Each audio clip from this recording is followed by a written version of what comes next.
कर्नाटक का कश्मीर और भारत का Scotland.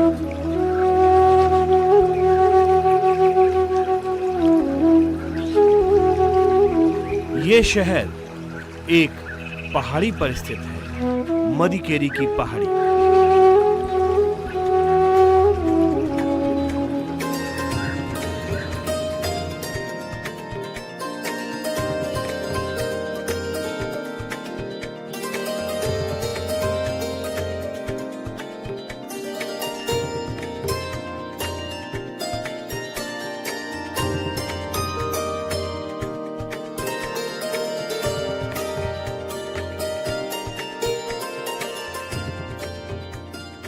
I think the word Coorg actually speaks for itself, and there is nothing more that I can say about Coorg that is not already known and understood. It is of course one of the most beautiful places in the country to visit to. You have known as the Scotland of India. You have the most beautiful Shola ecosystem forests, you have dense evergreen forests, you have tiger reserves, you have waterfalls.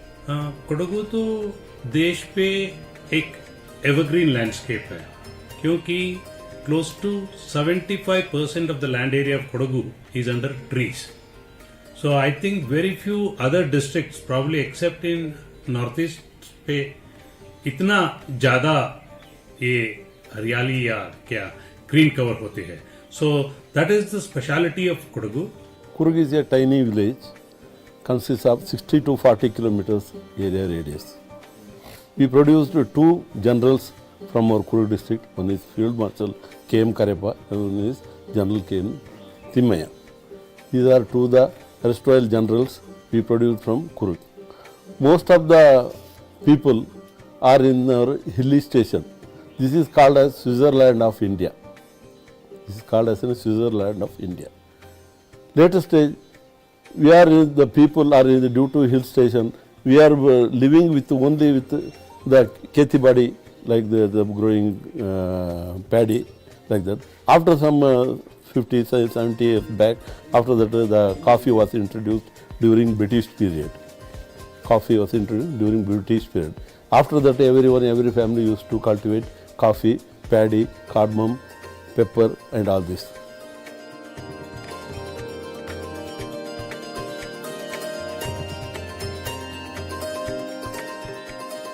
सोलह सौ 81 में कोडगू के राजा मृदुराजा की राजधानी हुआ करता था और इसे मृदुराजा केरी के नाम से जाना जाता था, लेकिन धीरे धीरे ये मदिकेरी के नाम से जाने लगा।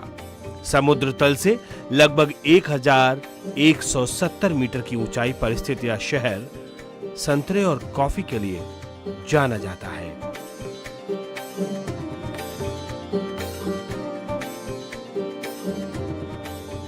माना जाता है कि सिकंदर के सैनिकों ने जब देश पर 327 ईसा पूर्व में आक्रमण किया था, तब कोडावास एक स्वतंत्र कबीला हुआ करता था।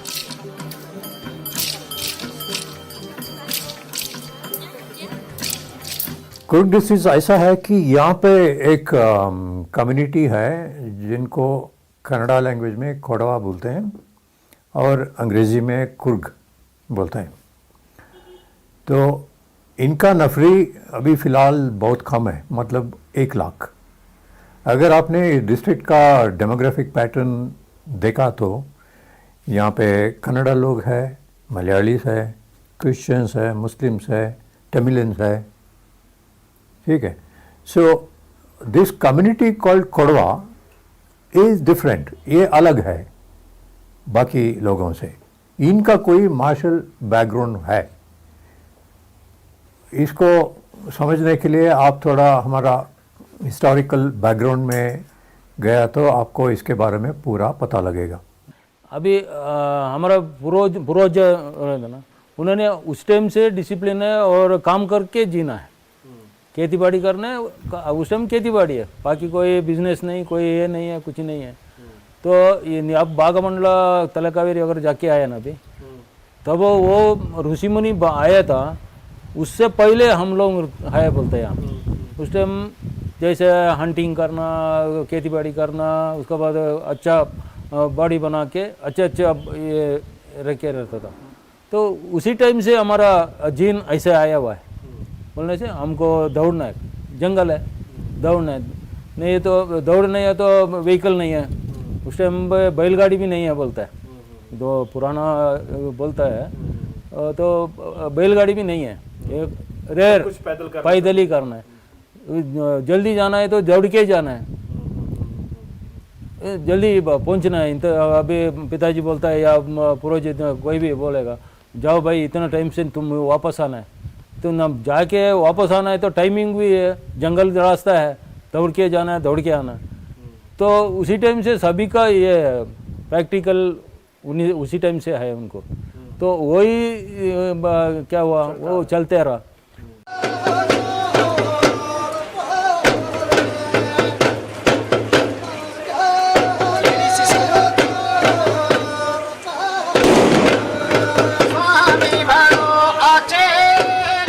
दरअसल कोडगू, जिसका उच्चारण ब्रिटिश अधिकारियों के द्वारा कुर्ग किया गया, ऐतिहासिक काल से कुर्ग के जनजीवन सैन्य जीवन के साथ ही जुड़ा रहा।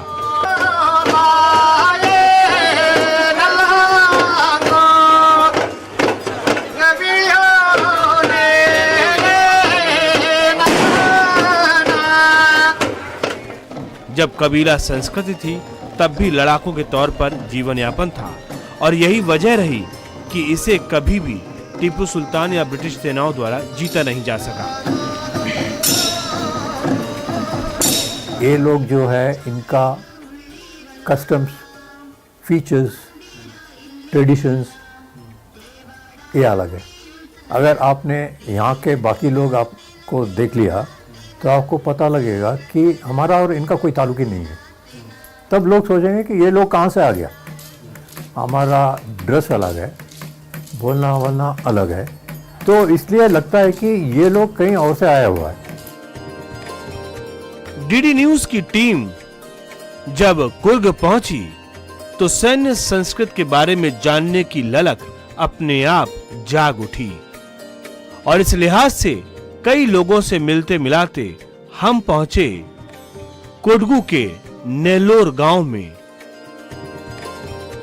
हमारे साथ इस वक्त खास मेहमान भी मौजूद हैं। गणेश थिमैया जी हैं जो कि एक्स सर्विस मैन हैं, और ये हमारे साथ इसलिए हैं क्योंकि हम ये जानना चाहते हैं कि कुर्ग और कोडगू का संबंध क्या है सेना से, क्या है यहाँ का सैन्य कल्चर, कैसे हर आदमी बहुत डिसिप्लिन में दिखता है, और कैसे एक सैन्य कल्चर के चलते यहाँ का पर्यावरण बहुत सुरक्षित है, संरक्षित है। तो ये सब हम जानने की जरूर कोशिश करेंगे। आइए थिमैया सर।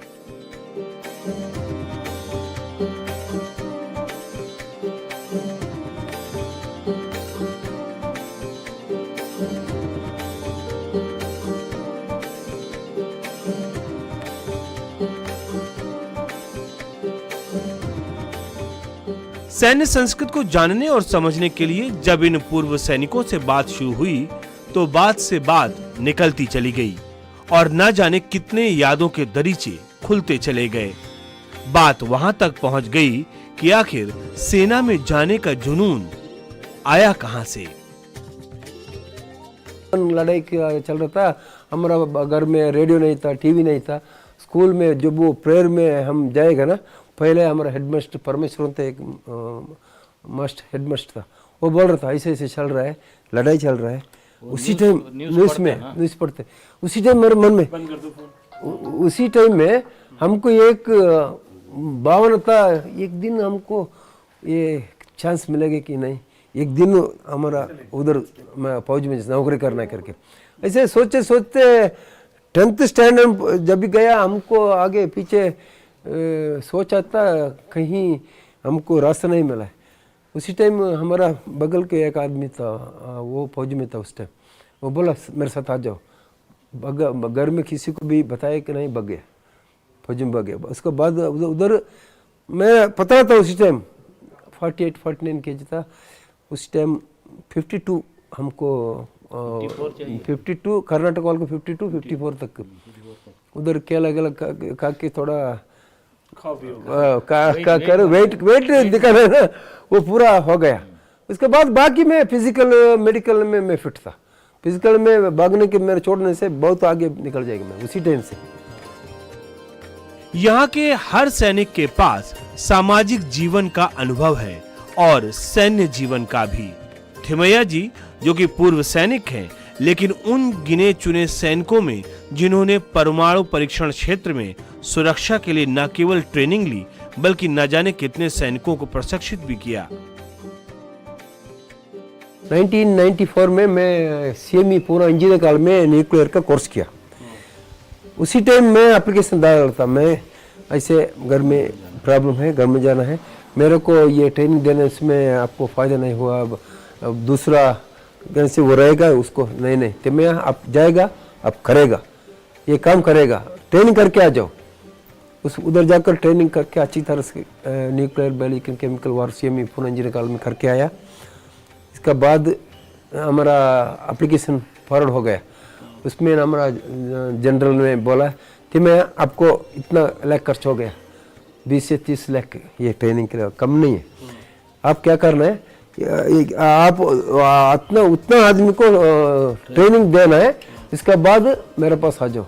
न्यूक्लियर पहले हमारा न्यूक्लियर कोर्स हमारा फर्स्ट बैच है, हम फर्स्ट बैच किया है। पहले बैच करने के बाद हमारा पोखरण में न्यूक्लियर टेस्ट सबको किसी को भी मालूम नहीं हुआ, तो उसी टाइम पोखरण के अंडरग्राउंड है उधर ही, उसी टाइम हम पहले ट्रेनिंग किया। हमारा प्रेसिडेंट था अब्दुल कलाम, वो लुंगी पहन के ऐसे हमारे साथ घूम रहा था। उस टाइम हम उसका साथ पीछे बड़ा वाल तो उसी टाइम हम पहले काम किया।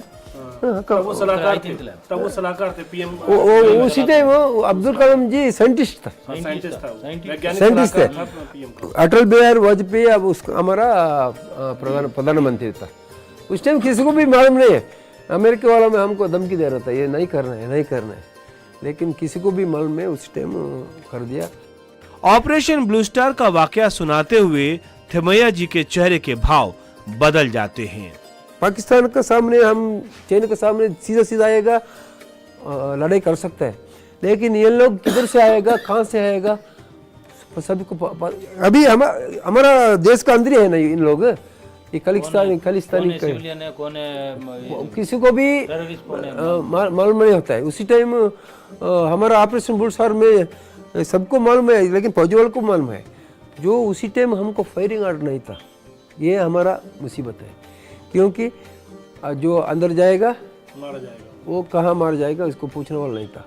8 मैट्रस का एक सुधर मेजर था, वो उसको एक ट्रुप अंदर जा रहा है। हमारा फौज में एक सिस्टम है, 11th आवर में क्रिटिकल कंडीशन में सुबदर मेजर को एक पावर है, ऑर्डर दे सकता है। उसी टाइम ऑर्डर दिया, उसी टाइम उसके बाद आगे पीछे अंदर जो हम नहीं बसा सकता है।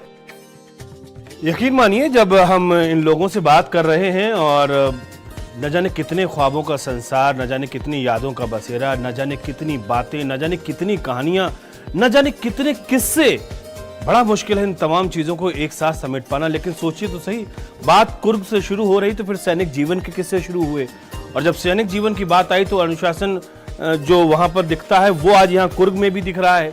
कैसे सेना और कुर्ग का संबंध है वो भी हमें दिख रहा है। हमें देखा कि किस तरीके से जो जवान जो सीमा पे लड़ता है, उसके बाद में वो किसान जो कि खेती करता है, हमें वो भी संबंध दिखा। हमें बहुत सारी बातें दिखी, और इन बातों में सिर्फ एक चीज जो थी वो बहुत जबरदस्त थी, वो थी देशभक्ति, देश प्रेम। क्योंकि ये वो जवान है जो कि एक वक्त में सीमा पर चौकसी किया करते थे, आज ये किसान हैं जो कि जमीन पर फसलें उगा रहे हैं। यानी कि जय जवान जय किसान का नारा कुर्ग से बेहतर और कहीं देखने को मिल नहीं सकता है।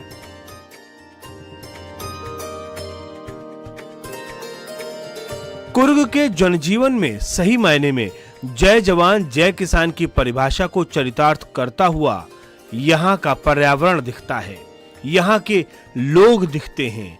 यहाँ जवान अपनी जवानी के शुरुआती दिन देश की सीमा पर देश की रक्षा में बिताता है और बाकी जिंदगी देश के लिए अन्न उपजाने में लगाता है। सैन्य संस्कृति को आत्मसात कर चुके ये लोग अपनी व्यक्तिगत जिंदगी में भी अनुशासन प्रिय हो जाते हैं और सार्वजनिक जीवन में भी अनुशासन को महत्व देते हैं। प्लास्टिक बैन ये इसके बारे में वगैरह ये होता था, उसके बारे में सभी ने अडॉप्ट किया है।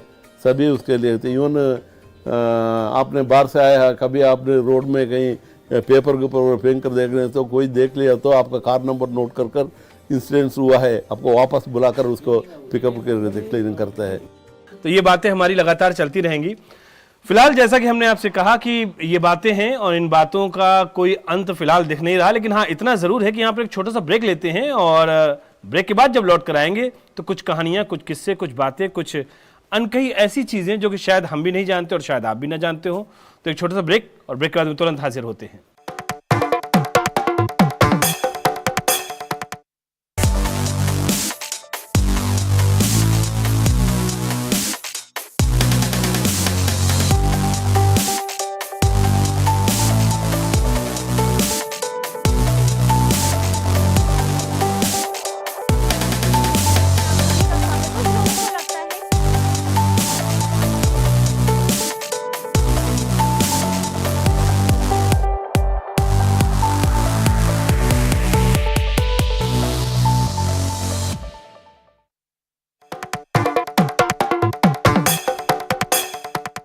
Welcome back. मैं हूं आपके साथ एक भारत श्रेष्ठ भारत के इस खास अंक में मनीष बाजपेयी और बात हम कुर्ग की कर रहे हैं। कुर्ग में किसान की बात भी हो रही, लेकिन खास तौर से कुर्ग में सैनिक कल्चर की बात हो रही है, क्योंकि बहुत मुश्किल है इनको अलग कर पाना, इनको अलग से देख पाना।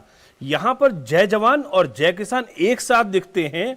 हिंदुस्तान यानी कि अपनी भारत माँ की बात करें तो उसकी दो भुजाएं, जय जवान और जय किसान।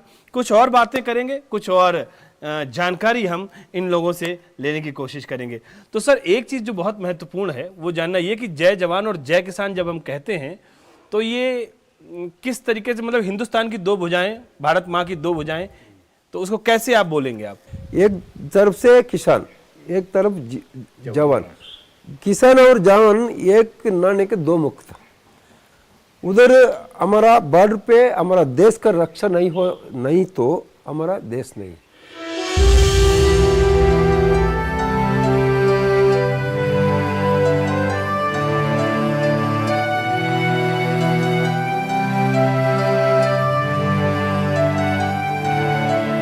कहीं भी आप लोगों को वर्ल्ड में जाने से, हम फौजी में जाने से, वो कुर्ग वाला वो इज्जत अलग है, लेकिन वो किसी को धोखा नहीं करेगा।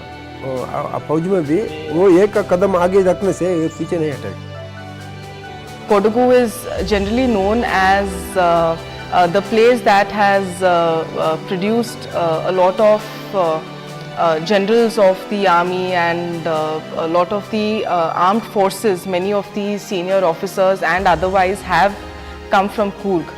So the first commander of the Indian forces was Field Marshal Karyappa, and of course General Thimmaiya was also the general of the Indian army. Kodagu की संस्कृत को बताते हुए जिला आयुक्त चारुलता सोमल ने कहा कि ऐसी बहुत सी खास बातें हैं जो कोडगू से जुड़ी हुई है, लेकिन कोडगू को अगर कोई खास बनाता है तो वो है यहाँ पर कोडवा समुदाय। कोडवा समुदाय की संस्कृति अपने आप में अनोखी है और खास तौर से जब हम इसको सैन्य पृष्ठभूमि से देखते हैं जोड़कर तो बात कुछ खास हो जाती है। एक बात श्रेष्ठ भारत, ये सही है, क्योंकि हमारा देश में कर्नाटका, केरला, तमिलनाडु, नागालैंड और दिल्ली सभी जगह पे है, लेकिन हमारा जो जवान है सेना में, ये बॉर्डर पे कभी क्या होता है किसी को भी मालूम नहीं होता है। रात हो दिन हो, हमारा जवान वो ड्यूटी है, वो बारी सख्त है। मैं इसलिए बोलता हूँ एक बार तो श्रेष्ठ भारत है। ये एक बार तो श्रेष्ठ भारत की वजह से हम पूरा जिरा है इधर।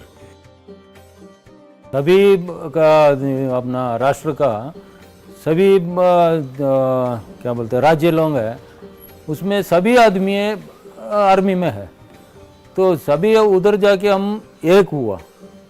जब आर्मी जाने के बाद सभी एक हुआ। एक होने के बाद हमारा देश हमारा घर करके हमने सोच के तो आर्मी ने सभी यूनिट बना लिया। यूनिट बनाते टाइम पर वो श्रेष्ठ हुआ। श्रेष्ठ होने के बाद तो हमारा सिक्योरिटी के लिए हमारा भारत को हमारा घर है, भारत तो अलग नहीं है, हम एक है, तो तो वही श्रेष्ठ भारत हुआ। और आर्मी में भी यूनिटी है, सभी लोग हर एक जात का, हरियाणा हो, पंजाबी हो, जो कुर्गी हो, बाकी कन्नड़ी का हो, तमिलनाडु का हो, Tamil is mostly the South Indians are called as thambis, उन लोग पूरा यूनिटी हो गया और सारा एक ही यूनिटी में है और उसको श्रेष्ठ भारत का साथ कहने में वो अच्छा लगता है।